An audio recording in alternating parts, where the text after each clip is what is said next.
talking about a guy that stood out throughout training camp apparently, and a guy that JJ Redick was very complimentary of after day 2 of training camp, that player being Jared Vanderbilt. JJ Redick saying quote unquote, "It's night and day with how Jared Vanderbilt looks now compared to last season." And yes, he did miss a majority of last season, coming back to play 36 games, so not quite half of it, returning at the late January point, early February point prior to the trade deadline, but he never quite looked like himself. At times he did, but other times he wasn't the same kind of defensive pest that we have come to know and love. Yes, was still very good on defense, but not quite what he was during the 22-23 NBA season, or even 23-24 prior to getting hurt, and apparently he's now getting back to that too. After all, Vanderbilt's not an old player by any means.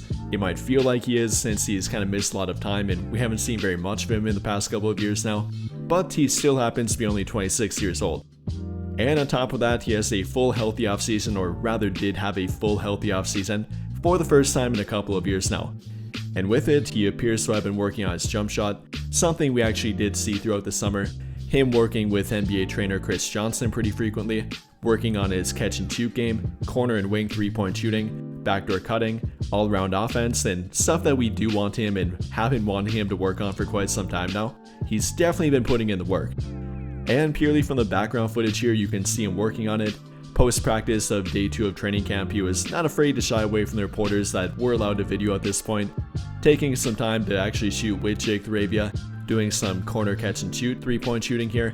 And his shot appears to be a little bit different, maybe slightly quicker, maybe a slightly lower release point than I remember, and hopefully a lot more reliable than I remember too. Obviously again, this is simply training camp, practice, post-practice, not with a actual defender running at him, not in a high pressure situation, but it's great to see Jared Vanderbilt on the court, getting compliments from JJ Redick, actually showing it, and we can see it on the court too. So I for one am very optimistic with Jared Vanderbilt.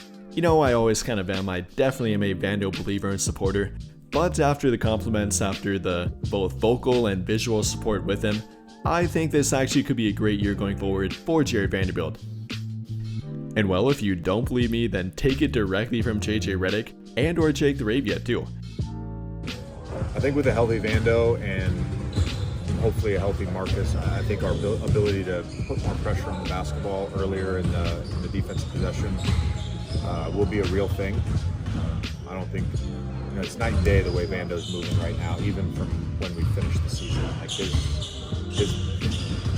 growth in body mechanics this summer is significant. It's evident in the first 2 days of camp.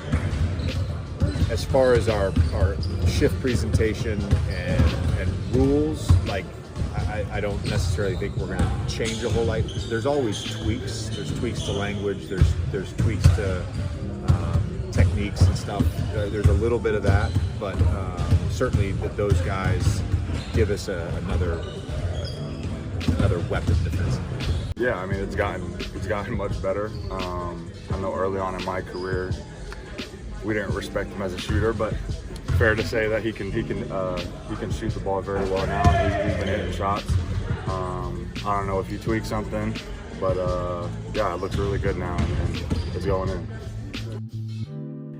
Like I said, Redick was complimentary about Jared Vanderbilt, saying he looked like the quote-unquote pre-injury version of himself, and not only that, but he plans to use him in that way too. AKA, not around the rim like he did post-trade deadline last season, but on the perimeter and kind of using him as that defensive pest and guy to wreak havoc out there, like he often did prior to getting hurt last season, or rather during the 23-24 NBA season. So if that does turn out to be the case, I think that's a great thing for Jared Vanderbilt. Definitely a much better fitting role for him in my opinion. Not a guy to be a secondary rim protector or even a primary rim protector playing the 5 for them. Rather him playing that versatile defensive role, taking on the toughest matchup and taking on the best ball handler on the court, doing that and getting back to being that defensive pest of their team, which they definitely do need by the way. Though apart from JJ Redick, Jake Laravia talked about Vanderbilt, and even more shockingly, talked about his offense and specifically about his 3-point shot, and not to mention a positive light, which is a pretty rare thing for Jared Vanderbilt. Laravia talking about his 3-point shot, that it looks a whole lot better than he remembered, that it actually is going in, and that he probably expects it to go in more often. Talking positively about it and how much better it looks, I think that's definitely a good proclamation and definitely a good supporting fact and supporting compliments with Jared Vanderbilt. The work that he's put in this offseason, how much different he looks, everything in regard to his health and durability, his three-point shot, him getting back to his pre-injury self on defense. I think it's all sounding pretty damn good here for Jared Vanderbilt. But then for another standout kind of, another guy that Redick's been talking about, another player that reporters have been talking about, does happen to be Jake Laravia. Another guy that was confirmed to be in the rotation. I mean, we definitely saw it coming and definitely thought he would be, but it was officially confirmed by JJ Redick, including him along guys like Luka Doncic, Austin Reeves, Rui Hachimura, DeAndre Ayton, so on and so forth, that he will be in the rotation.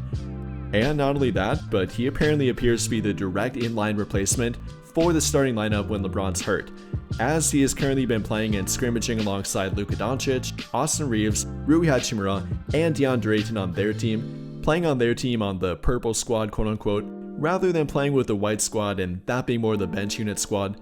So I think that's very telling of how Redick believes in Jake Laravia, how he likes the fit of when either LeBron, and I imagine if Rui Hachimura would miss a game, Jake Laravia is definitely the inline replacement for them.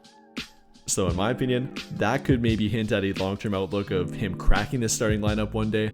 Whether that's when LeBron leaves their team, maybe it's a replacement for Rui Hachimura from a fit standpoint. I definitely don't expect that for quite a few months here, if not even at the mid-season portion of this season, even if that. But I think it says a lot about Jake Laravia. And on top of that, we've heard directly from Jake Laravia, him saying that he's been guarding 1 through 4 defensively, something that we have been highly anticipating with him, something that the Lakers definitely want from him, citing him as a 3-and-D guard or 3-and-D wing when they signed him, a guy that can defend and match up with multiple positions, a guy that does happen to be 6'8", with a 6'10" wingspan and weighing roughly 235 pounds. So he is trying to validate himself throughout training camp, showing that he in fact can be the 3-and-D wing they want, the guy that can match up and defend multiple positions on the court, be that versatile defensive option for their team and for their rotation, be that reliable offensive player, something that I'm much more confident about with him and really not worried about at all. Whether it be the 3-point shooting, him shooting 42% from the 3-point line last season, is a very talented offensive player, can create for himself, can play on the ball, can play off the ball, is a good backdoor cutter, very good in the open court, and is an underrated athlete for his size. So I'm not too worried about that part of Jake Laravia. I'm simply kind of, interested and eagerly anticipating what he looks like on defense in year 1 with the Lakers. I mean, it definitely makes me happy to hear him talking about defense, but talking about it's one thing, actually showing it and showing it on the NBA court is another thing entirely. Though, like I've talked about, he has given us reason to be optimistic with it, posting a plus 1.1 defensive BPM rating last season. That's compared to a guy like Rui Hachimura, for example, who posted a negative 0.6 rating, somebody like Austin Reeves, for example, who posted a negative 0.5 rating, and showing what he can be on defense. You can look at different metrics that might not be as high in him compared to that metric, but he definitely can make an impact on defense, is a pretty solid defensive playmaker, aka getting steals, deflections, causing turnovers on defense, and he's trying to replicate that and show that he can in fact be that for their team too. But I think that'll pretty much do it for this one, and if you enjoyed the video, then I would greatly appreciate it if you dropped a like, subscribe to the channel if you have not already, and hit that notification bell to never miss out when I upload a video. But as always, thank you for watching and have a great day or night.